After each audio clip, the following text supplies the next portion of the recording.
আসসালামু আলাইকুম।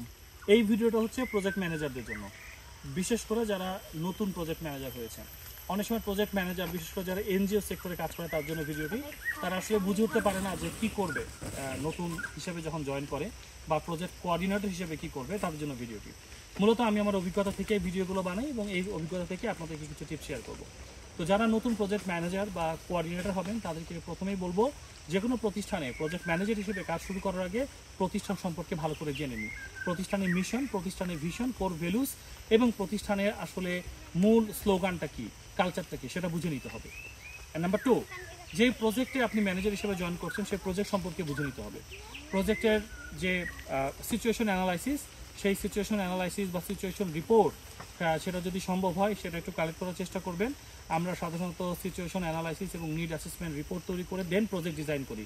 So project ডিজাইনিংয়ে যে টুলসগুলো ব্যবহার করা হয় প্রজেক্টে কাজ শুরু করার আগে, যদি সেই টুলসগুলো আপনি একটু আলোচনা করে একটু বুঝে নেন, যেমন প্রজেক্ট প্রপোজালটা বুঝে নেন, লজিক্যাল ফ্রেমওয়ার্কটা বুঝে নেন, আপনার প্রজেক্টের গোল কি, মাইলস্টোন কি, টার্গেট, পার্টিসিপেন্ট কারা বা বেনিফিশিয়ারিজ কারা, কারা কারা আপনার ডিরেক্ট স্টেক হোল্ডার, কারা ইনডিরেক্ট স্টেক হোল্ডার, প্রজেক্টটা কতদিন মেয়াদি, এই প্রজেক্টের ডোনারকে। এবং থার্ড থিং হচ্ছে ডোনার সম্পর্কে জানা, যারা ফান্ডিং করছে।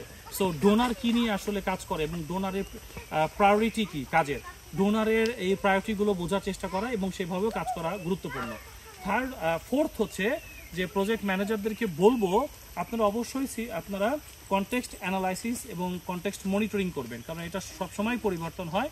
এবং হচ্ছে stakeholder analysis and stakeholder management. এরপর কাজ হচ্ছে প্রজেক্ট টিমের ক্যাপাসিটি ডেভেলপমেন্টে কাজ করা, ক্যাপাসিটি অ্যাসেসমেন্টে কাজ করা, পুরো প্রজেক্টটাকে প্রজেক্ট টিমের সামনে তুলে ধরা।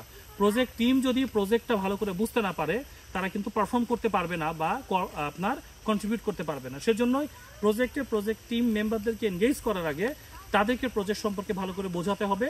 প্রজেক্টে কাজ করার জন্য যে কম্পিটেন্সি থাকা দরকার সেটা আছে কিনা সেটা অ্যানালাইসিস করতে হবে, দেন কম্পিটেন্সি ডেভেলপমেন্টের জন্য কাজ করতে হবে। এই হচ্ছে মূলত আমার টিপস প্রজেক্ট ম্যানেজারদের জন্য। এবং প্রজেক্টের শুরুতেই ট্রাই করবেন ডিটেল ইমপ্লিমেন্টেশন প্ল্যান বা হচ্ছে ডিটেল প্ল্যান করে ফেলা, কীভাবে প্রজেক্ট বাস্তবায়ন করবেন।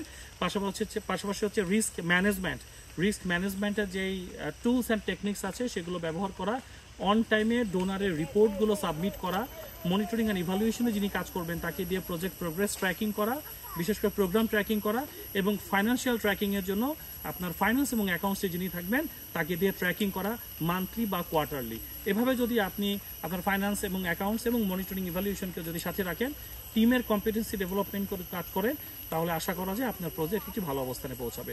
আরও যদি কিছু জানতে এবং শিখতে চান তাহলে আমার প্রজেক্ট ম্যানেজমেন্ট যে কোর্সটি আছে, প্রজেক্ট সাইকেল ম্যানেজমেন্ট, সেই কোর্সে এনরোল করতে পারেন এবং সেই কোর্স থেকে আপনারা আরও অনেক ইনসাইটস পাবেন, যেগুলো হচ্ছে খুবই প্র্যাকটিক্যাল এবং যেগুলো হচ্ছে আমি কাজ করতে গিয়ে যেই চ্যালেঞ্জেস ফেস করি, যে টুলস ব্যবহার করি, যে স্ট্র্যাটেজি ব্যবহার করি, সেগুলো দিয়ে আমি আমার কোর্সগুলোকে সাধারণত সাজাই।